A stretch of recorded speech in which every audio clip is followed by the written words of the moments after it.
लालू प्रसाद यादव कमजोर दिखाई दे रहे हैं, मगर उनकी वाणी में अभी भी ताकत है। वो अपने समर्थकों को, लोगों से अपील कर रहे हैं कि पटना के गांधी मैदान पर 3 मार्च को मिलो। वो कहते हैं कि मैं फांसीवादी ताकतों से लड़ता रहा, नहीं झुका और अंतिम दम तक मैं लगातार लड़ता रहूंगा। दोस्तों, 3 मार्च को गांधी मैदान में क्या नजारा होगा, क्योंकि एक ही मंच पर राहुल गांधी, तेजस्वी यादव और अखिलेश यादव, ये तीनों मौजूद होंगे। और एक तरह से कहा जा सकता है दोस्तों, उत्तर प्रदेश और बिहार में अगर इंडिया गठबंधन की कोई उम्मीद है तो इन तीनों नेताओं के करिश्मे पर है। अगर ये तीनों नेता सलीके से लड़ पाते हैं तो वो बीजेपी को चुनौती दे पाएंगे, वरना आप भी जानते हैं कि भारतीय जनता पार्टी जिस तरह की चुनावी मशीनरी है, प्रधानमंत्री की जो लोकप्रियता है, उनकी जो करिश्मा है, उसके सामने इंडिया गठबंधन नेस्तनाबूद हो जाएगा। यह आखिरी मौका है इंडिया गठबंधन के सामने उठने का और सिर्फ 2 महीने बचे हैं दोस्तों। सबसे पहले मैं आपको बतलाना चाहूंगा लालू प्रसाद यादव ने किस तरह से ऐलान किया है। उनका बयान आपके स्क्रीन पर। एक बिहार, एक संदेश, चलो पटना, पहुंचो पटना, गांधी मैदान से जय घोष बिहार का। 3 मार्च रविवार पटना के ऐतिहासिक गांधी मैदान में आयोजित जन विश्वास महारैली में कल से पहुंचना शुरू करें। सुनिए लालू प्रसाद यादव क्या कह रहे हैं। भाई और बहनों, 3 मार्च 24 को गांधी मैदान में जन विश्वास रैली का आयोजन किया गया है। सभी गरीब गुरबा भाई, किसान, मजदूर, नौजवान लोग भारी संख्या में इकट्ठित होकर के केंद्र के भाजपा सरकार को उखाड़ फेंके। और जैसे मैंने बताया दोस्तों, लालू प्रसाद यादव की तबीयत खराब है। उनके चेहरे पर आप कमजोरी के भाव देख सकते हैं, मगर ये वो व्यक्ति है जिसने 1990 में आडवाणी की राम रथ यात्रा को रोका था। क्यों?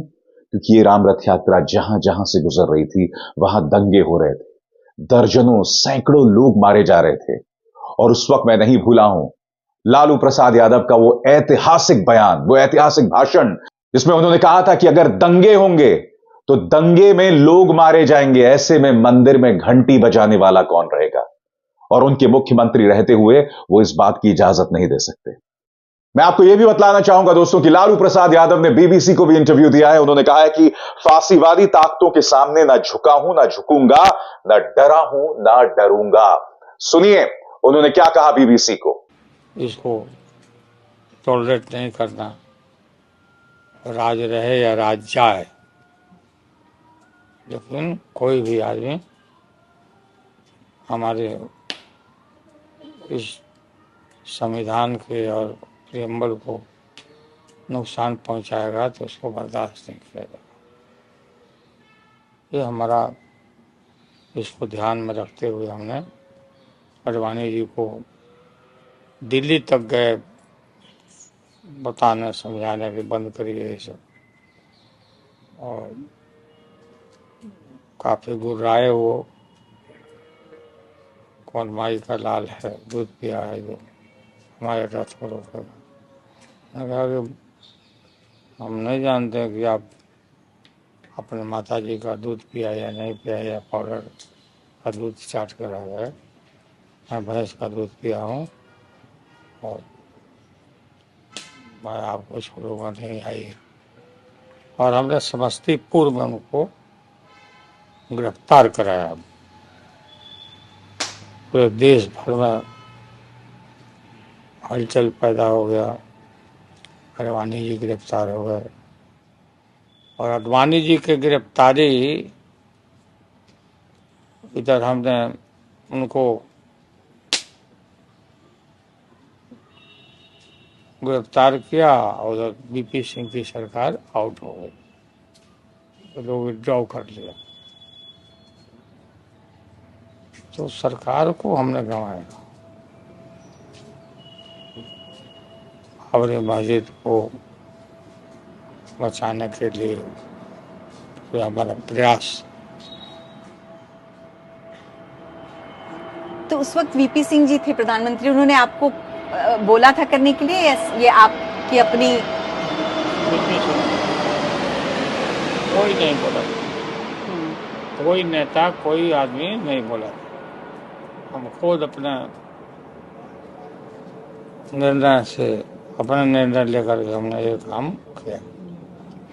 इस बीच दोस्तों, तेजस्वी यादव की जन विश्वास यात्रा बदस्तूर चल रही है और जिस तरह की प्रतिक्रिया उन्हें देखने को मिल रही है ना दोस्तों, ये प्रधानमंत्री नरेंद्र मोदी और अमित शाह का पारा ऊंचा करने के लिए काफी है।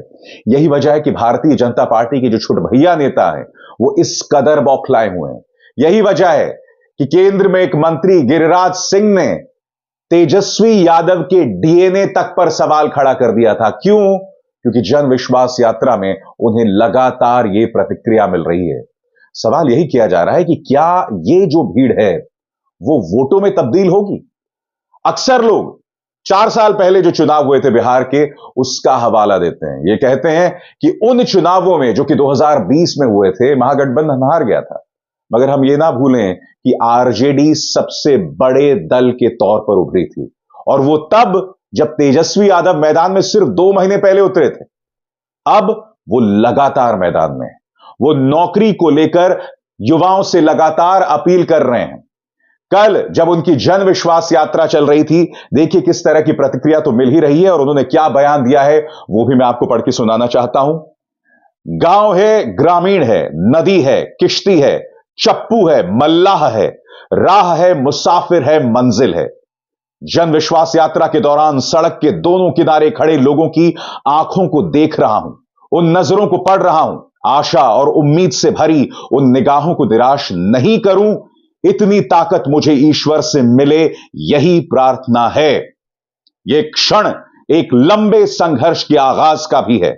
इसी संघर्ष से मंजिल तक की दूरी तय होनी है और वो मंजिल कुछ और नहीं बल्कि बिहार के हर युवा के सपनों को अपना सपना बनाए हुए इस पथ पर चलते रहना है। अविचल, निर्भीक, जय हिंद, जय भारत। खगड़िया सहरसा सीमा, खगड़िया और सहरसा सीमा पर इस तरह की प्रतिक्रिया जो है तेजस्वी यादव को मिल रही थी, तो एक तरफ लालू प्रसाद यादव की भावात्मक अपील, दूसरी तरफ तेजस्वी यादव को मिल रही ये प्रतिक्रिया।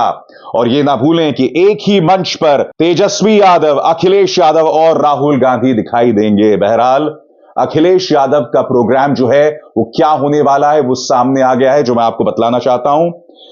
समाजवादी पार्टी के धर्मवीर यादव ने फोन पर जानकारी देते हुए कहा कि अखिलेश यादव पटना एयरपोर्ट पर दोपहर 11:40 पर पहुंचेंगे।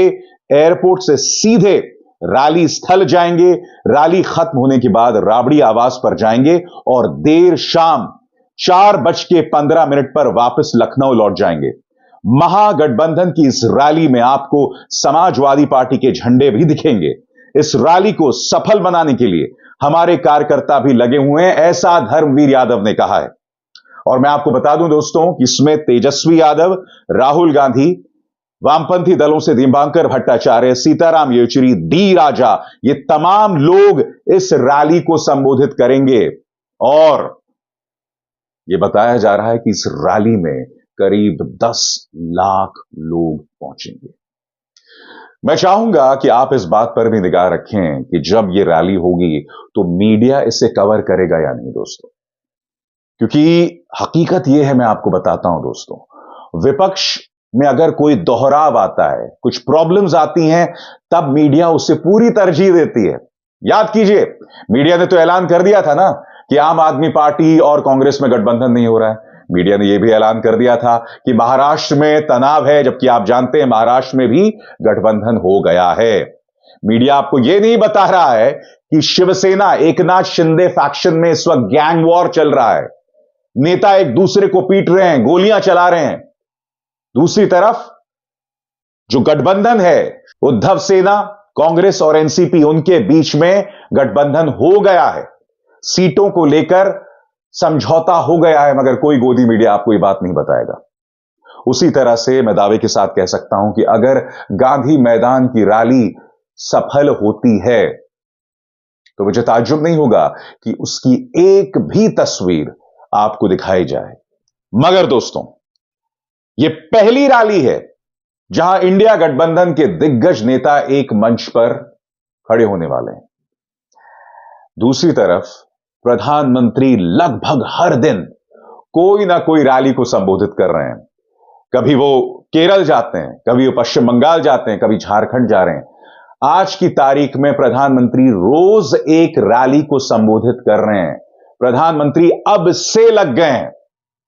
मैं जानता हूं उनकी आलोचना इस बात को लेकर हो सकती है कि भैया वो भारतीय जनता पार्टी के सिर्फ नेता नहीं है, वो देश के प्रधानमंत्री में है, लिहाजा उन्हें प्रधानमंत्री से जुड़े कार्यों पर ध्यान देना चाहिए।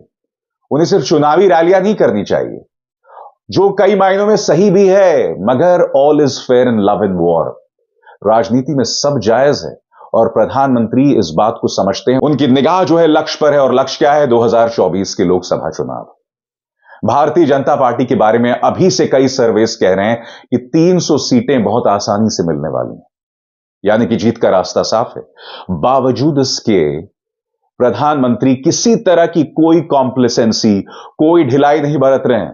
वो लगातार लड़ रहे हैं और कहीं ना कहीं विपक्ष को प्रधानमंत्री के इस जज्बे से सीखना पड़ेगा, क्योंकि विपक्ष को यह भी समझना पड़ेगा कि आपके सामने एजेंसीज हैं।